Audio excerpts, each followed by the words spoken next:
as we talked before the session, I want this session to be more like a conversation other than me asking questions and you're answering. It's good to start with a topic, and then you can just add whatever you like. First of all,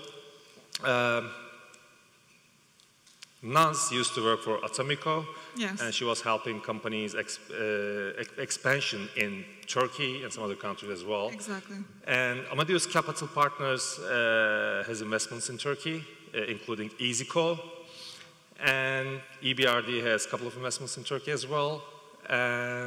So let's start with you, Sure. because you're closer to me now. Yeah.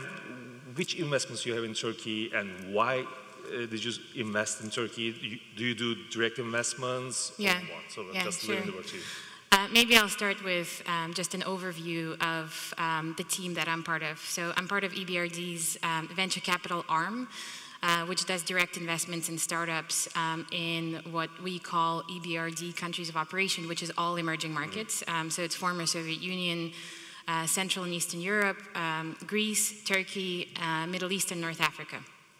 So far we have 15 investments across this entire geographic region, which is quite broad.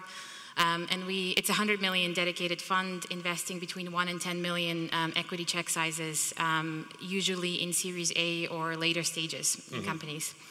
And in Turkey specifically, we have 2 investments at the moment. One of them is called Trendyol, which is the largest e-commerce site in Turkey.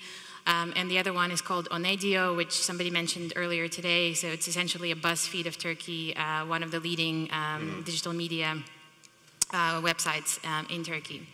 And when we invest in, when we look at sort of the region where we invest, whether it's emerging Europe or larger markets like Egypt or Turkey, we essentially have sort of 2 investment theses.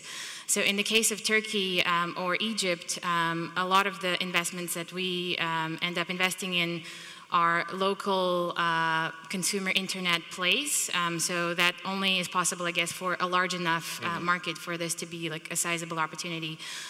In the case of emerging Europe, on the other hand, places like Ukraine or Belarus or Estonia, these would be, investing in a really strong tech talent, which is typically, a bit more cost efficient compared to, a US tech talent, for instance. But these are globally minded businesses, globally minded entrepreneurs that have sales and marketing in the US. So it's really 2 different sort of types of investments that we look for. And I would say in the case of Turkey, it's often sort of consumer internet addressing a large consumer market. And you're planning to do more investments in Turkey, right? Yeah, we're always actively looking, meeting startups, entrepreneurs, during events like today. Always actively looking for... all those 2 investments, they're actually local companies. They're not expanding in Europe or other countries. Maybe Trendyol is doing, I'm not sure now. But they're local. So you don't really look for companies who is doing like a global business, but local is fine for you. So this is, again, so there's 2 types, right? So if it's a large enough market like Turkey or Egypt, a locally facing business like Trendyol makes sense, right? But it needs to be a large enough end consumer market for this to make sense. Obviously, when we go to Ukraine or Belarus, we'll never invest in a local market in such a small market and small economy. So this is why we look for global businesses. Globally facing businesses out of these countries. I mean, there are also examples coming out of Turkey that are, more sort of globally facing, I guess, when it comes to B2B type of businesses. So some of them would, try to come to the UK. I can't think of any in the US, just off the top of my head. But yeah, mostly it's like UK, Germany kind of, expansion, but we haven't invested in a business like that yet, but this is something that we would look at as well. Yeah. So Andrea, I'm not going to start with you now because I'm going to ask different questions to you. So you have EasyCo in Turkey. Any other investments? That's our only investment so far. Yep, and you are based in UK, in London. We're based in the UK, but my fund, we have 3 parallel funds in Amadeus. So the emerging market one is one of the 3.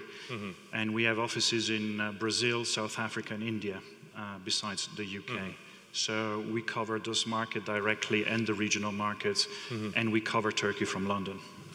We have investments in Israel, which we cover from London as well. So for us, it's quite easy to go down there.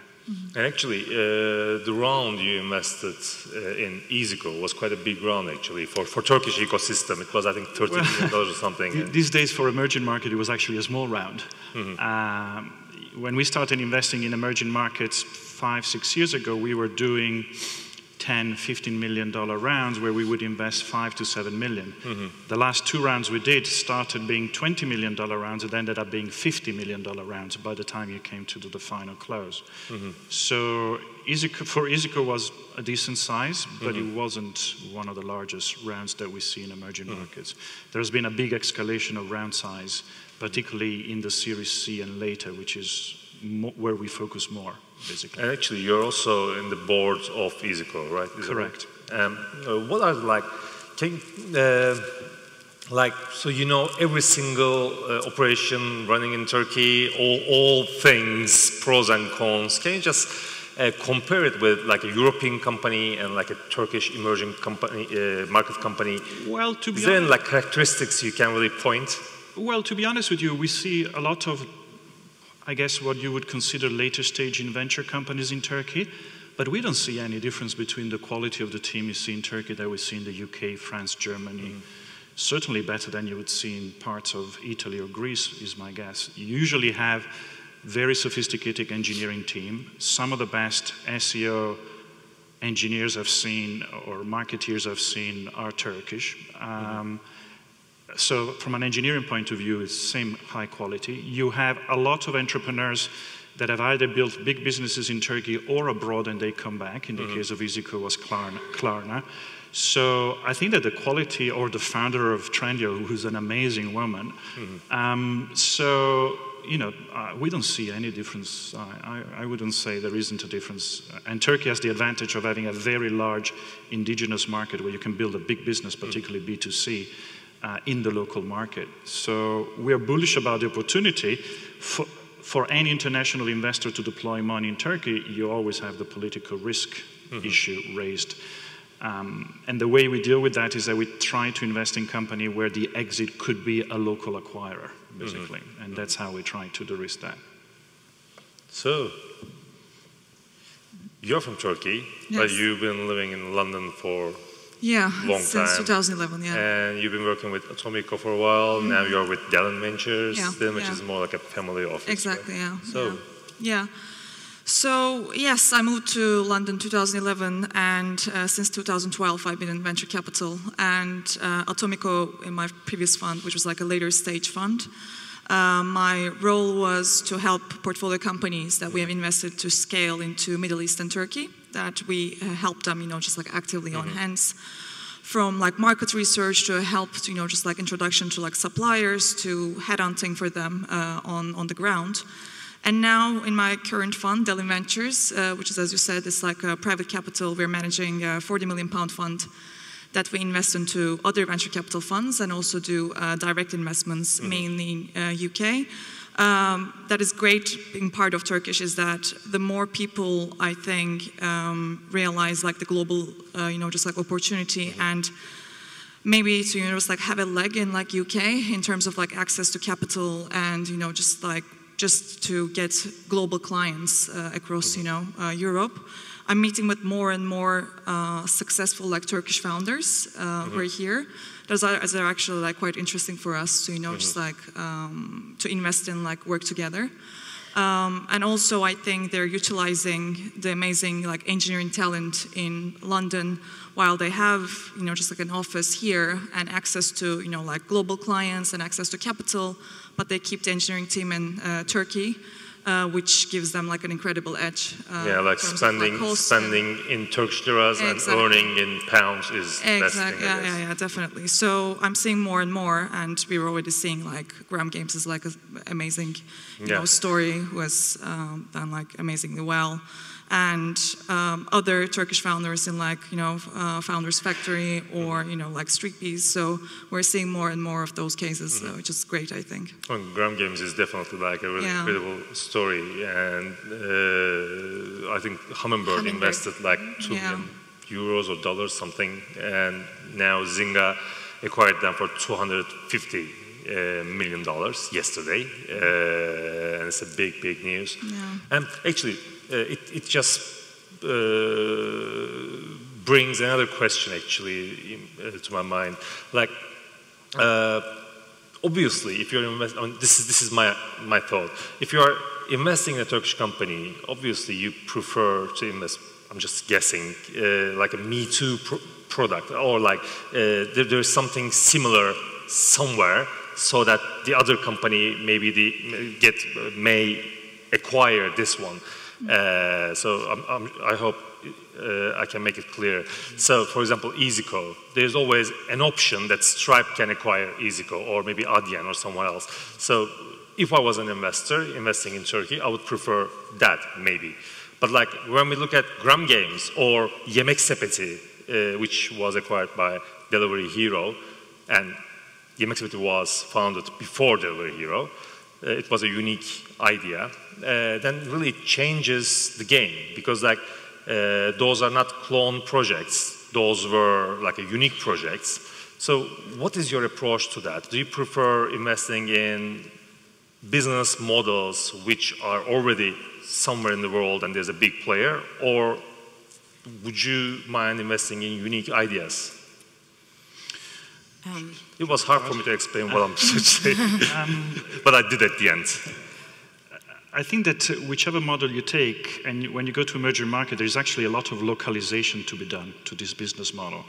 So we actually focus a lot on, can this team localize this international model in a way that fits the local market? Mm-hmm. In the case of EasyCo, the barriers to entry are very high because of the financial system in Turkey is very sophisticated. You need a certain level of certification and licenses, and you have to have your infrastructure in the country, and you have to have a very good merchant acquisition machine. So what we spent a lot of time is figuring out how Barbaros could translate what he had done in Germany for Klarna to Turkey as a market, and how it could be localized, how he could build a merchant acquisition machine with a very low customer acquisition cost. And actually, when you look at what originally, I guess you're referring to the clone model, actually didn't quite work, right? In most markets, it actually quite worked. Most people are now realizing that you need a strong entrepreneur who understands the local market very closely. So we do follow those models that you just said, but actually there is a lot more localization and know-how and IP to be built than just plug and play, basically. And yeah, I would echo that comment because, you know, even in the case of, let's say, a marketplace or like an online classifieds model, which is well understood and works well, you know, if a company becomes sort of like the #1 player in a certain market. But for instance, we invested in a job classifieds in Egypt. So a job classifieds in Egypt is not the same as a jobs classifieds in the UK. Same goes for a real estate classifieds website. In the UK, it's obviously very professionalized, you know, dominated by professional agencies. In markets like Egypt or even Turkey, you know, there's a lot of individual real estate agents. So very different markets, market dynamics. So you can't apply, you know, saying, okay, like Rightmove is going to work, the exact same model is going to work in Turkey as well. Same goes for things like payments, you know, in the Middle East, for instance. You know, I think it's both Souk and Karim had to adapt to the fact that not a lot of people use credit cards, or at least that was the case a few years ago. So there was a lot of sort of cash on delivery, you know, type of transactions that had to be accommodated. I think, currently, obviously, I am more exposed to, you know, just like the Turkish founders, as I said, you know, just like who have, you know, like like a step on the ground in like UK. So I can comment from that angle that I think maybe the initial, you know, like big startups and like tech progression in Turkey started with like copycats. But I'm actually amazed with the level of, you know, just like innovation that all those like Turkish founders bring here. And I have to say, I think like none of them, like recently that I met, who have like scaled up, you know, like A, B, none of them are like copycats. So I think we passed that. And, copycats. I couldn't find that word. That was a problem with my question. So yeah, I have to say, I think we like as Turkish founders, I think they definitely passed that, and they're very innovative, like nowhere less than, you know, like any successful British or like Scandinavian founder. So yeah. I thought someone was like, by the way, do you wanna, if you wanna ask a question, you can always jump in while I'm moderating the panels, because I like that. Any questions? One question. Can we get the microphone quickly here? Yeah. we can hear you, I guess. Yes, but I mean, we can hear you.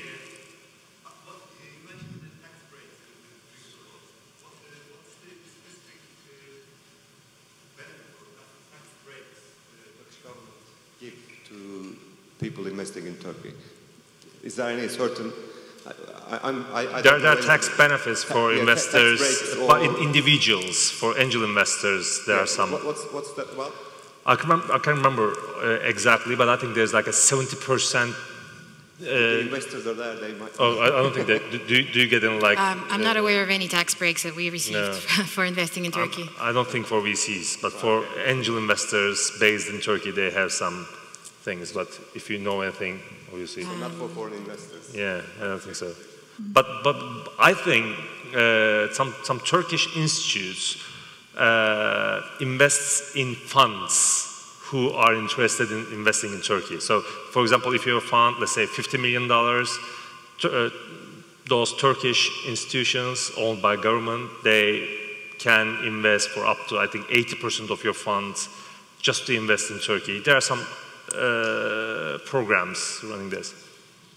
Any questions? Or I'm going to go on. No more questions. So, one last quick question. You invested in media company and e-commerce. What are the other areas you are interested in?